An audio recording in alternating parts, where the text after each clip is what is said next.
Hi, I'm George Montgomery. I would like to show you some of my paintings, unlock some of the ideas that I use and some of the techniques and that I draw my art from. One thing that you should do before you start painting is to learn how to draw.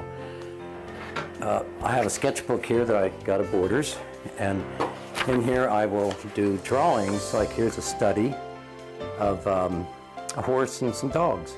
So I'll work out a lot of the details before I actually start painting. And of course I use big tubes of paint, not those sissy little ones. These are 1-pounders because it goes through a lot of paint.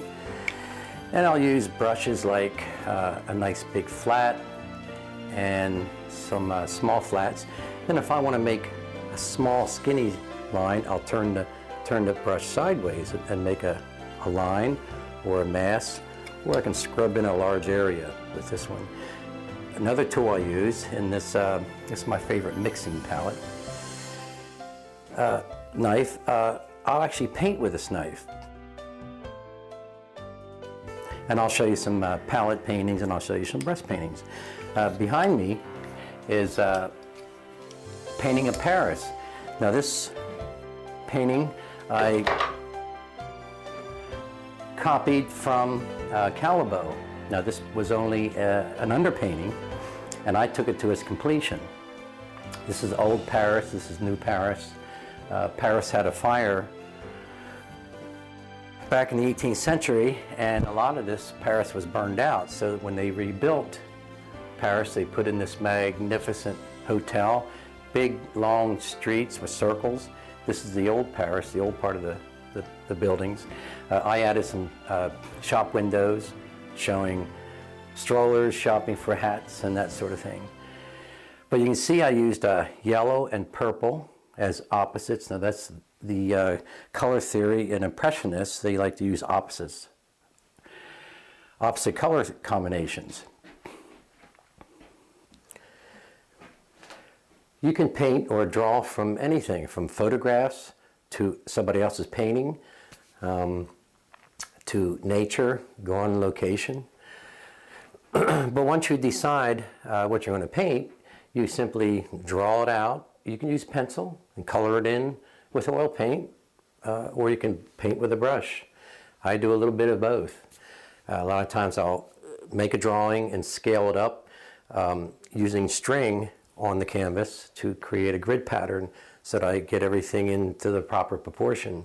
I guess you could use an opaque projector, but back then in the 18th century they didn't have them, and they would use a scaling process.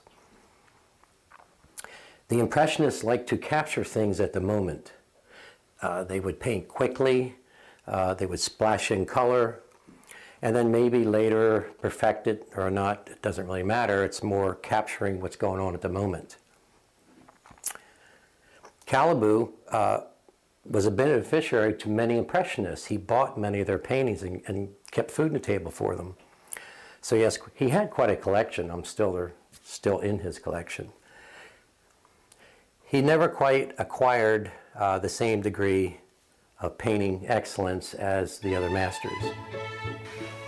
The Rower's Luncheon. The reason I copy the Impressionistic paintings is that I learned how they used their shapes. They lack detail, but the eyes see detail. The brushstroke is very free. I like to study their composition, how a lot of the space is open. It's almost like having one of the Impressionists teaching me what they saw. And you can do this by reproducing one of their paintings.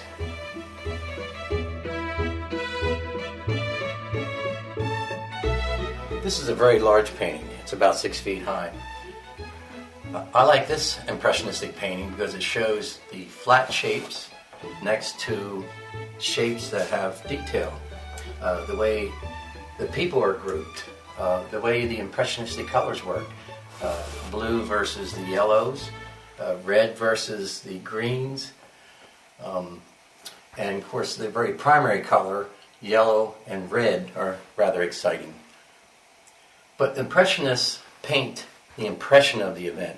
They also sometimes paint quickly to capture the moment.